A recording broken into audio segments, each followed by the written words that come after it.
எங்களுடைய மனங்களையும் எங்களுடைய எண்ணங்களையும் நீர் உம்முடைய வார்த்தையை நோக்கி திறந்தருளுவீராக. இயேசுவின் நாமத்தில் ஜெபிக்கிறோம் நல்ல பிதாவே. ஆமென். திருவசனம் இப்படியா சொல்லுகிறது. நீதிமொழிகள் 9:9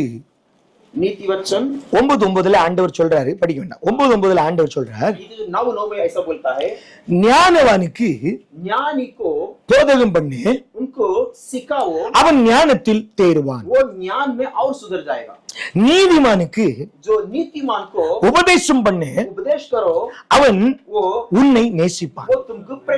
நல்ல புரிஞ்சுக்கணும், அவன் அறிவில் விருத்தி அடைவான். யாருக்கு? நீதிமானுக்கும் ஞானவானுக்கும். धार्मिक मनुष्य को और ज्ञानी को நல்ல புரிஞ்சுக்கணும். நீங்க இந்த வசனம் நமக்கு எதை கற்றுக் கொடுக்குது தெரியுமா? சபையில் வந்து இருக்கிற தேவ பிள்ளைகள், நீ அவருடைய ரத்தத்தினால கழுவப்பட்ட நீதிமான். நல்ல புரிஞ்சுக்கணும், அவருடைய ரத்தத்தினால கழுவப்பட்ட நீதிமான். உனக்கு ஞானம் விளங்கணும். ஏன் அப்படின்னா இயேசுவுக்கு அநேக பெயர்கள் உண்டு. அதுல ஒரு பிரதான பெயர், ஆதியில் அவருக்கு இருந்த பெயர் வார்த்தை. அந்த அதுக்கு அடுத்தால் அவருக்கு இருந்த பெயர் ஞானம். நல்ல புரிஞ்சுக்கொள்ளுங்க. ஆதியில் அவருக்கு கொடுக்கப்பட்ட பெயர் வார்த்தை, அதற்கு அடுத்தால் அவருக்கு கொடுக்கப்பட்ட வார்த்தை, அவருக்கு கொடுக்கப்பட்ட பெயர் ஞானம். ஞானம் நல்லா புரிஞ்சுக்கணும். இந்த ஞானம் எப்படிப்பட்ட ஞானம் தெரியுமா? இது உலகத்தை உண்டாக்கின ஞானம். இது எப்படிப்பட்ட ஞானம்? உலகத்தை உண்டாக்கின ஞானம். எதற்கு இந்த வார்த்தை இந்த இடத்துல போதிக்கிறோம் அப்படின்னா, யுக யுகமாய் வசனம் சொல்லுகிறது. ஏஜஸ் அகோ அப்படின்னா யுகம் யுகமாய், காலங்கள் நேரங்கள் தொடங்குவதற்கு முன்னாக, யுகங்களுக்கு முன்பாக ஆண்டவர் உட்கார்ந்துகிட்டே இருக்கிறார். எப்படி இருக்கிறார்? அவருக்கு பேரு கேட்டு மாறு அவர் உட்கார்ந்து இருக்கிறார். இருக்கிறவராகவே இருக்கிறேன். உங்களுக்கு விளங்குதா? இருக்கிறவராகவே இருக்கிறேன், இருந்துகிட்டே இருக்கிறார். திடீர்னு அவருக்கு ஒரு யோசனை வருகிறது. நான் இப்படியே இருந்தா நான் யாருகிட்ட பேசுவேன்? யாருகிட்ட பேசணும்ல? நான் தெய்வம் ஆயிற்று. நான் இப்படியே இருந்தா எப்படி? உங்களுக்கு விளங்குதா? நான் இப்படியே இருந்தா எப்படி? ஏதாவது செய்யணும்ல? 24 மணி உட்கார்ந்து தூங்கிட்டே இருந்தா எப்படி இருக்கும்? ஏதாவது செய்யணும்ல? இவர் தான் இருக்கிறவராகவே இருக்கிறாரு. எதையாவது செய்ய வேண்டும் என்று நினைக்கிறேன். நல்ல இந்த வசனங்களை நீங்க புரிந்து கொண்டாதான் உங்களுக்கு இந்த வேதத்தின் வெளிச்சம் என்னதுன்னு உங்களுக்கு புரிய வரும். ஆண்டவர் இருக்கிறவராகவே இருக்கிறார். இருந்து பார்த்துக்கிட்டே இருக்கிறார். என்ன செய்யலாம் பார்க்கும்போது கர்த்தருக்கு என்ன வெளிப்பட்டுச்சு தெரியுமா? முதல்ல அவருக்கு வெளிப்பட்டது என்ன தெரியுமா? ஒண்ணு அவர்ல இருந்து வெளிப்பட்டுச்சு பாரு. அதுக்கு பேர் தான் ஞானம். இயேசு யாருன்னு தெரியுதா? இயேசு யாருன்னு தெரியுதா? நிறைய சொல்லுவான். இயேசுதான் அவருக்கு வந்து பேகம்பர் தானே, அவர் தீர்க்கதரிசி தானே, சொல்லணும் சொல்லிட்டு போடும். புத்தி இல்லாதவர் சொல்லுவாரு. இன்னைக்கு இந்த வார்த்தை நீ கேட்ட பிறகு உனக்கே தெரியும் இயேசு எப்படிப்பட்டவர். அதான் இன்னைக்கு நம்ம பார்க்க போறோம். தேவாதி தேவனுக்கு அநேக காலமாய் அப்படியே இருந்தவருக்கு திடீர்னு ஒரு யோசனை வருகிறது. நான் எனக்கென்று ஒரு குடும்பத்தை உருவாக்குவேன். फैमिली को बनाऊंगा. எதை உருவாக்கணும்? एक परिवार को बनाऊंगा. குடும்பத்தை உருவாக்குவேன். परिवार को बनाऊंगा. எதுக்கு தெரியுமா?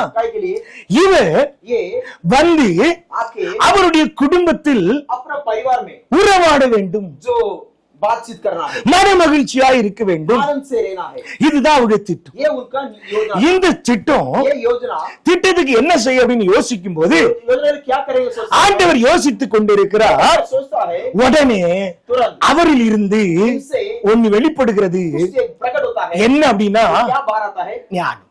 ज्ञान. அப்படியே வெளியே வந்து நிக்கி. ऐसे बाहर आके खड़ा है ज्ञान. உங்களுக்கு புரியுதா? अभी समझाओ எப்படி வெளியே வந்து நிக்கி? ये कैसे बाहर आया? அப்படியே வெளியே வந்து நிக்கி. ऐसे बाहर आ गया. நல்லா புரிஞ்சுக்கணும். बराबर ध्यान दो. நீங்க புரிஞ்சு கொண்டா உங்களுக்கு காரியம் புரியும். समझना चाहिए. அவருடைய அனாதி நினைவுகள்ல सनातन सोच में நல்லா புரிஞ்சுக்கணும். அனாதி நினைவு, सनातन सोच, அங்க ஒரு நினைவு வருது அவருக்கு. वहां एक सोच आता है.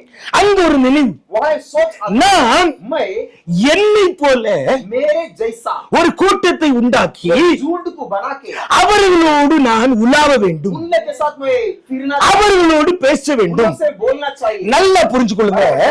ஒரே ஒரு சத்தியத்தை சொல்லி தரேன். एक सत्य को बताता हूँ. ஆண்டவர் प्रभु அவருடைய பேரே उनका नाम ही நேற்றும் இன்றும் என்றும் மாறாதவர். कल आज और कल ना बदलने वाला.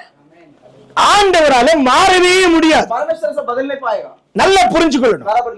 ஆனா लेकिन ஆண்டவர் தன்னை போல ஒரு ஆண்டவரை உருவாக்க முடியாது.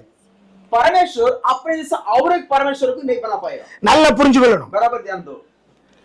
அவர் சாயல்ல உருவாக்கலாம், उनका रूप से बना सकता है, ஆனா அவரை போல உருவாக்க முடியாது. लेकिन उसका ही दूसरा डुप्लीकेट नहीं बना அப்ப ரெண்டு சாமி ஆயிருவாங்கல்ல. सकता. दो भगवान हो जाएगा. உங்களுக்கு புரியுதா?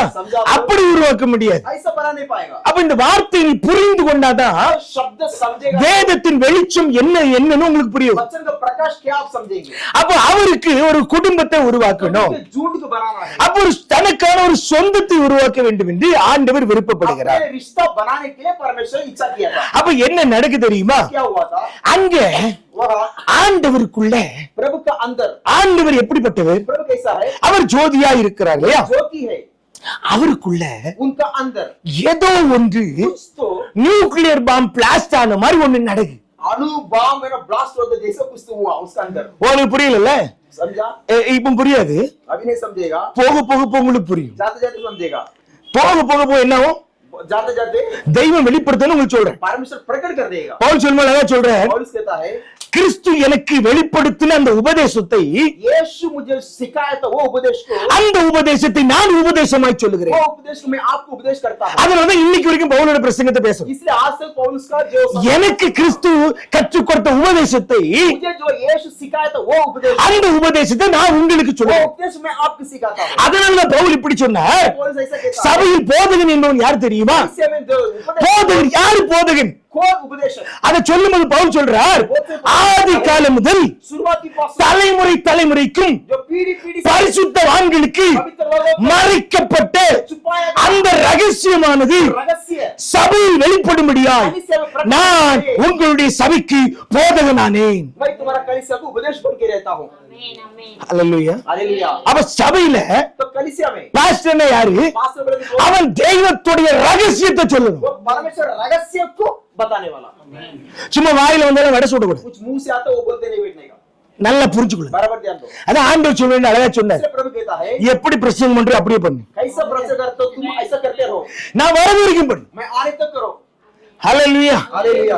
கர்த்தர் நல்லவர்ல. प्रभु अच्छा है. இப்போ இங்க ஒண்ணு நடக்கு. अब यहाँ कुछ होता है. இப்போ ஆண்டவருக்குள்ள प्रभु का अंदर அப்படியே ஒரு கம்ப்ரஸிங் அப்படியே உள்ள நெருக்குது. ऐसा कुछ तो दबाते रहता है. प्रभु का நியூக்ளியர் பாம்பை பார்த்து படிச்சீங்கன்னா உங்களுக்கு புரியும். आटम बम है ना वो सीखेंगे तो मालूम पड़ेगा आपको. புரியும். அது கம்ப்ரஸ் ஆகி உள்ளே வெட்டிச்சு திடீர்னு பிளாஸ்ட் ஆயிடும். वो उसका अंदर दब के ना फिर ब्लास्ट होके அப்ப சரியான ஹீட் வெளிப்படும். तो बड़ा गर्मी उष्ण बाहर पड़ता है. புரியுதா உங்களுக்கு? எப்படின்னா சூரியன் மாதிரி. सूर्य सर का இப்படி என்ன தெரியுமா நடக்கு? ऐसा क्या होता है? அது கம்ப்ரஸ் ஆகி அந்த வல்லமை वो ऐसा सामर्थ्य दब के வெடிச்சு பாரு. वो ब्लास्ट हो गया. வெடிச்சோன்னு என்ன வந்து நிக்கி தெரியுமா? ब्लास्ट होके क्या हो गया? ஞானம் வந்து வெளிய நிக்கி. उसका अंदर से ज्ञान बाहर आके पड़ गया. உங்களுக்கு புரியுதா? आप समझे? ஞானம் வந்து எங்க நிக்கி? ज्ञान வந்து வெளிய நிக்கி. उनका अंदर से बाहर पड़ गया. अभी வசனம் சொல்லுது, वचन बोलता है, இந்த ஞானம் பேசுது, ये ज्ञान बोलता है, நான் அவருடைய மடியில मैं उनका गोद में செல்ல பிள்ளையா இருந்தேன். लाडका बेटा करके रहा था.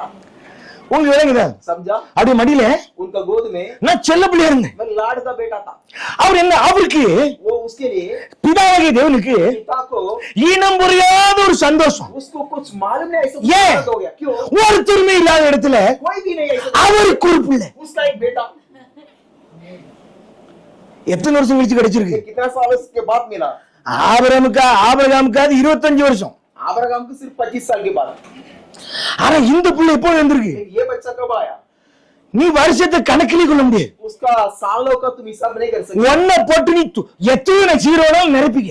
एक डाल के कितना भी शून्य डालते जाओ उसे पहला। உங்களுக்கு புரியுதா? समझा? உள்ள இருந்தது अंदर जो था வெளியே வந்து நிக்கி. अभी बाहर आ गया। அது பேசுது. वो बोलता है। அது அவ்வளவு அறிவா இருக்கு. वो इतना ज्ञान बुद्धि है उसमें। தமிழ்ல ஒரு டயலாக் சொல்லுவாங்க. हमारा भाषा में कहा होते हैं தகப்பன் पिताजी पापा ஒரு அடி பாஞ்சா एक कदम दावते புள்ள बेटा 16 அடி பாயும். 16 फुट वो दावेगा, है ना? உங்களுக்கு புரியுதா?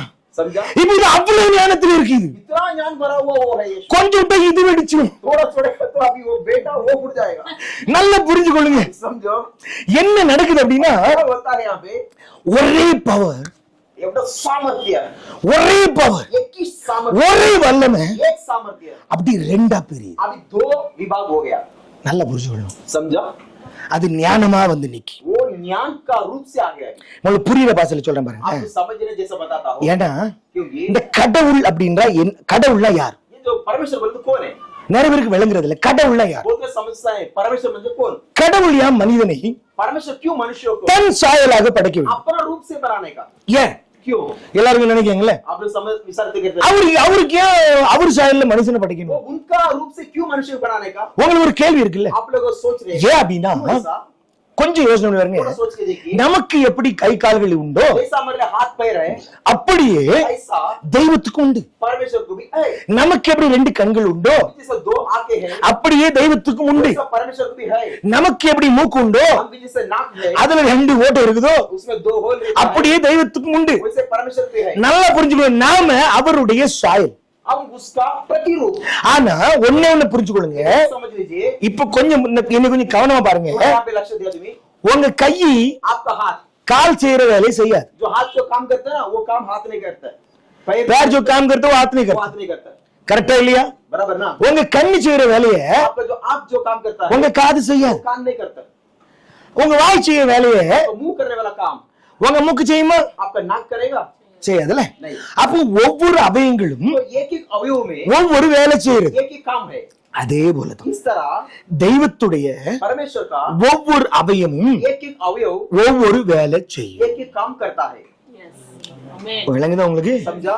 தெய்வத்துடைய ஒவ்வொரு அவயமும் परमेश्वर का एक एक ஒவ்வொரு வேலையை செய்யும். एक एक काम करता है। எப்படி? ये कैसा? உன்கிட்ட தானே கை கால்லாம் இருக்கு. तुम्हारा पास ही हाथ पैर सब है ना? அதை வச்சுட்டு உன் கை ஒரு வேலை செய்யுது, கால் ஒரு வேலை செய்யுதா இல்லையா? वो एक अवयव एक शरीर में एक हाथ दूसरा काम पैर दूसरा काम करता है ना? செய்தா இல்லையா? बराबर ना? கண் ஒரு வேலை செய்யுது, காது ஒண்ணு வேலை செய்யுது இல்ல? ये काम करता काम दूसरा काम करता है। நாம இப்ப டெவலப் ஆகி பாருங்க. हम जो डेवलप हो गए பாட்டை கேட்டுக்கிட்டே தான் கிச்சன்ல நிக்கிறோம். आज के लिए वो कान में गाना सुनते सुनते स्वयंपाक करते हो। உண்மையா இல்லையா? बराबर ना? டிவியை பார்த்துக்கிட்டு தான் காய்கறி வெட்டுறீங்க. टीवी देख देख के बाजी वाला करते हो। அப்ப ஒவ்வொரு வேலை செய்யுது. एक एक भी काम करता है। அதே போலதான் उस तरह தெய்வத்துடைய அவயங்களும் परमेश्वर का अवयव ஒவ்வொன்னும் ஒவ்வொரு வேலை செய்யும். एक एक काम करता है। இங்க ஒண்ணு अब புரிஞ்சுக்கணும். एक समझ लो, மனிதன் मनुष्य ஆவி ஆத்துமா சரீரம் என்கிற जीव आत्मा शरीर ऐसा 3 தன்மையும் பிரிந்து நிக்க முடியாது. ऐसा 3 विभाग में अलग नहीं रह सकता। ஆனா தெய்வம் அப்படி இல்ல.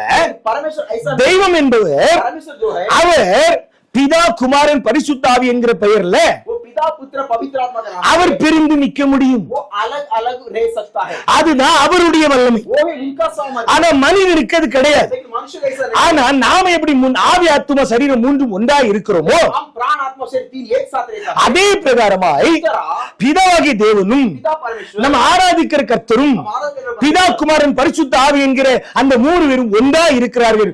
ஒன்றா இருந்தாலும் वो पिता पुत्र पवित्र 3 एक रहता है। एक रहेगा तो भी அவர்கள் பிரிந்து ஒவ்வொரு வேலையையும் செய்ய वो முடியும். अलग अलग अपना अपना काम कर सकता है।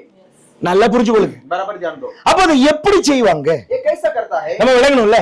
உங்களை நீங்க ஞானவான்னு சொல்லி இந்த உபதேசத்தை ஆண்டவர் உங்களோட பேச வைக்கிறார். आप लोग ज्ञानी हो करके परमेश्वर उपदेश आपको देता है। இதுல ஒரு சில பேரை ஞானவான ஆண்டவர் கருதுகிறார். किसको परमेश्वर तुम ज्ञानी कर நான் கேட்டேன் ஆண்டவர்கிட்ட, ஆண்டவரே இந்த ஒரு உபதேசத்தை எனக்கு கொடுக்கிறீரே, ये जो उपदेश आप हमको देते இவர்கள் எப்படி இதை புரிந்து கொள்வார்கள்? ये लोग कैसे समझेगा? இங்க எல்லாம் படிக்காத மக்களா இருக்குது. ये लोग जो अनपढ़ लोग भी है यहाँ पे அப்படி சொல்லிட்டு ऐसा पास्टर வேணா வேற உபதேசத்தை கொடுக்கிட்டு ஆண்டவரேன்னு கேக்குறேன். पास्टर पूछा परमेश्वर तुम दूसरा उपदेश करूं क्या? அப்ப ஆண்டவர் சொன்னாரு, परमेश्वर बोला நீ நான் எதை கொடுத்தோனோ அதே கொடு. नहीं मैं जो तुमको देता ना यही दे दूंगा. விளங்கி வைக்க வேண்டியது என்னோட வேலை. वो समझाना काम मेरा काम है. ஹல்லேலூயா. கர்த்தர் நம்மோடு இருக்கிறார். परमेश्वर हमारे साथ रहता है. நல்லா புரிஞ்சுக்கொள்ளுங்க. बराबर ध्यान दीजिए. உங்களுக்கு ஒரு காரியத்தை சொல்றேன். मैं कार्य बताता இத हूं. சொன்னா உங்களுக்கு இது புரியும். ये जो बताएगा आप समझेगा. இப்போ अभी देखिए நியூட்டனை குறித்து எத்தனை பேருக்கு தெரியும்? सर आइजैक न्यूटन मालूम है आप लोग? எத்தனை பேருக்கு தெரியும்? कितने लोग मालूम है न्यूटन? उसके बारे में साइंस லா ஆஃப் எனர்ஜி எத்தனை பேருக்கு தெரியும்? जो energy of law of the energy எத்தனை பேருக்கு தெரியும்? कितने लोग मालूम है? சொல்லுங்க कितने लोग मालूम है? சொல்லுங்க. Energy energy can neither be created nor changed. என்ன அர்த்தம்னா destroyed. என்ன அர்த்தம்னா எனர்ஜியை एनर्जी को ஆற்றல वो शक्ति को ஆக்கவும் முடியாது, हम उसको बना सकता भी नहीं है, அழிக்கவும் முடியாது. उसको नाश कर सकता भी नहीं. ஆனா लेकिन ஒரு ஆற்றல एक शक्ति को இன்னொரு ஆற்றல மாற்ற முடியும். दूसरा शक्ति में परिवर्तन कर सकते हो हम. உங்களுக்கு புரியுதா? समझा? ஒரு ஆற்றல एक शक्ति को இன்னொரு ஆற்றல மாற்ற முடியும். दूसरा शक्ति में परिवर्तन कर सकता हूं. இந்த கான்செப்ட்ல தான் ये तत्वों में இந்த உலகத்தையே ஆண்டவர் உண்டாக்கி पूरा दुनिया को परमेश्वर बनाया. நல்லா புரியுற மாதிரி சொல்லி தரேன், கேளுங்க. बराबर ध्यान दो बता. இப்ப நான் அந்த வசனத்துக்குள்ள போப்போம், உங்களுக்கு புரியும். अभी वचन में जाएंगे तो आपको पता चलेगा. இவன் நல்லா புரியுற மாதிரி உங்களுக்கு சொல்ல பாருங்களேன். जो भी சூரியன்ல இருந்து अभी सूरज से வெளிச்சம் வருதா? प्रकाश आता है ना. நீங்க ஞானவான்கள் நல்லா புரிஞ்சுக்க. आप लोग ज्ञानी लोग समझो. அப்படியே மண்டை எங்க கொண்டு போயிரா? தூங்கிறாங்க. दिमाग किधर लेके जाओ, सो मत. புத்தி இல்லைன்னா எந்திரிச்சு ஓடி. बुद्धि नहीं तो उड़ के भाग जा. உனக்கு போர் அடிக்கும். तुमको बोर होएगा. ஆனா ஞானவான் இருந்தன்னா लेकिन ज्ञानी होता तो உனக்கு இன்னும் வேணும் இருக்கும். और चाहिए बोलने वाला तुम.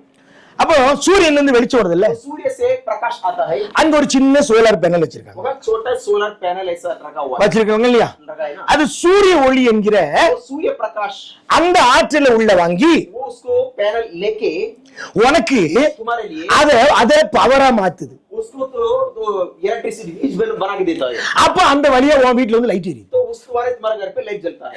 அப்ப சூரிய ஒளியில சூரிய வெளிச்சம் என்பது ஒரு ஆற்றல். तो सूर्य प्रकाश म्हणजे वो एक शक्ति.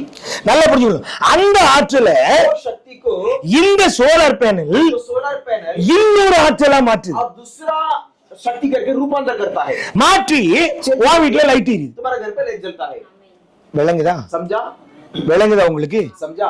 இதே ஆற்றல தான் इसी शक्ति को நீ வண்டி ஓட்டிட்டு போறல, तो गाड़ी चलाते हैं ना, அதுக்குள்ளேயும் பெட்ரோல் டீசல் எரியுது. पेट्रोल डीजल जलता है. அந்த ஆற்றலை எடுத்து वो शक्ति निकल के அது பிஸ்டன் மூலமா वो पिस्टन द्वारा அது இன்னொரு சக்தியா மாற்றி दूसरा शक्ति रूपांतर உன் டயர் சுத்துது. मोटर घूमता है. நீ பெட்ரோல் வண்டியில அழகா போற, तो आराम से जाते हो. பின்னாடி இருக்கிற ரூல்ஸும் தெரியாது, ரெகுலேஷனும் தெரியாது. इसका पीछे क्या क्या तुमको पता नहीं. பணம் இருக்கு, நான் வண்டி வாங்கிட்டேன். पैसा है मैं गाड़ी ले लिया. பெடல அமுத்துனா வண்டி போகுது, ये ना दबाएगा तो गाड़ी जाता है. ஆக்சிலேட்டர் அமுத்துனா வண்டி போகுது. एक्सीडेंट दबाएगा तो गाड़ी जाता है. பட் எப்படி போகுது? लेकिन कैसे जाता है அதே வந்து தெரியும். वो आपको क्या पता है. கார் கம்பெனிக்காரன் செஞ்சு கொடுத்துருங்க. गाड़ी बना के दिया कंपनी. நம்மகிட்ட பணம் இருக்கு, हमारे पास पैसा है. பட் அதுக்கு பின்னாடி இருப்பது उसका पीछे का ஆற்றல். शक्ति there is a power. एक पावर है. உங்களுக்கு புரியுதா? அது ஒரு பவரை இன்னொரு பவரை மாற்றி கொடுக்கும். एक शक्ति को दूसरा शक्ति में रूपांतर करता है. அதே போலதான் காற்று அடிக்குது. जो हवा காற்று அடிக்குது, நல்லா புரிஞ்சுக்கொள்ளுங்க. हवा बहता है. அந்த காற்று हवा அந்த காற்று அடிக்கிற திசையில वो हवा आने वाला ஒரு விண்ட் மில்ல கொண்டு நிறுத்திடுறான். ये जो है ना विंड मिल को खड़ा करता हो. விண்ட் மில்ல தெரியுதுல, பெரிய ஃபேன் சுத்தும் பாருங்க காற்றுல. हवा से घूमने वाला बड़ा ये அப்ப அது वो அந்த காற்றுடைய சக்தியை உள்ள வாங்கி हवा का शक्ति को लेके அது தன்னை சுத்தி वो अपने आप घूम के அந்த ஆற்றலை இன்னொரு ஆற்றலா மாற்றி वो शक्ति दूसरा शक्ति में रूपांतर करके உன் வீட்டுக்கு வந்து லைட் எரியுது. हमारे घर पे एक जलता है. விளங்குதா? समझा? என்ன உங்களுக்கு புரியும்? अभी आप समझेंगे. அப்போ तो இதை எதுக்கு சொல்றேன் அப்படின்னா, मैं बताता हूँ ஒரு ஆற்றல एक शक्ति को இன்னொரு ஆற்றலா दूसरा शक्ति में மாற்ற முடியும். जो रूपांतर कर सकता हूँ. ஆனா लेकिन ஆற்றலை ஆக்கவும் முடியாது, அழிக்கவும் முடியாது. वो शक्ति को आप सृष्टि नहीं कर सकते हो, आप नष्ट भी नहीं कर सकते हो. சூரியனை ஆக்கவும் முடியாது, உங்களால அழிக்கவும் முடியாது. सूरज को आप बना भी नहीं सकेगा, उसको नष्ट भी नहीं कर सकेगा. நல்லா நீங்க புரிஞ்சுக்கிட்டீங்கன்னா உங்களுக்கு தெரியும். बराबर ध्यान दो, समझेगा. இப்ப பாருங்களேன், अब देखिए சங்கீதம் 104:4ல भजन संहिता 104:4 में ஆண்டவர் அழகா சொல்லுகிறார். परमेश्वर कहता है அவர் उसने சங்கீதம் 104 எப்படிப்பட்டதுன்னா, जो भजन संहिता ஒரு வசனத்தை அறியதுக்கு முன்னால ये वचन समझने வசனத்தை எழுதுகிறவன் वचन लिखने वाला என்ன நோக்கத்தில் எழுதுகிறான் என்று அந்த வசனத்தை பார்க்கணும். कौन सा उद्देश्य में लिखता है को समझना है. அவன் பக்தன் இப்படியா எழுதுகிறான், भक्त ऐसे लिखता है கர்த்தருடைய சிருஷ்டியையும் அதன் அழகையும் குறித்து எழுதுகிறான். परमेश्वर सृष्टि उसका सुंदरता को लिखता है. நிறைய பேர் தவறா வியாக்கியானம் பண்ணிடுவாங்க. वो लोग गलती से गलत इसको उपदेश करता है. அதனால வேண்டாம். वो नाम के लिए அவன் ஒண்ணு சொல்லிட்டு வரான். वो एक ही बोल के आता है. வானம் கர்த்தருடைய மகிமையை வெளிப்படுத்துது, जो आकाश परमेश्वर இப்படியே சொல்லிட்டு வரான் சொல்றான். बोल के आता है. அவர் उसने தன்னுடைய தூதர்களை अपने दूतों को காற்றாகவும் पवनों का தம்முடைய ஊழியக்காரர்களை अपना सेवक लोग को அக்கினி ஜுவாலையாகவும் धधकती आग आग करके இப்ப சொல்ல வர வார்த்தையை குறிச்சு வச்சுக்க. आगे जो बोलते शब्द को रोक के रखो. மாற்றுகிறார் இல்ல, वो चेंज करता नहीं है, செய்கிறார். वो चेंज करता नहीं है, वो करता है. இந்த வசனத்தை எடுத்தவங்க ये वचन लेके அத வாயினால படிச்சுக்கிட்டு ये अपना मुंह से पढ़ के देखो என்ன செய்யறாரா, क्या करता है. தன்னுடைய தூதர்களை अपना दूतों को காற்றாய் செய்கிறார். हवा का जैसे करता है. தன்னுடைய ஊழியக்காரரை अपना सेवक लोग को அக்கினியாய் செய்கிறாராம். धधकती आग बनाता है. உங்களுக்கு விளங்குதா? समझा எப்படியா कैसा है? செய்கிறார். वो बनाता है. அதனாலதான் ஒரு பேர் குயவன் அப்படி சொல்றோம். इससे उसका नाम कुंभार करके बोलता है. அப்ப ஒரு சாதாரண एक साधारण மட்பாண்டத்தை, एक मटका को ஒரு பிண்டத்தை ये जो शरीर को அவர் அக்கினியாய் செய்கிறார்.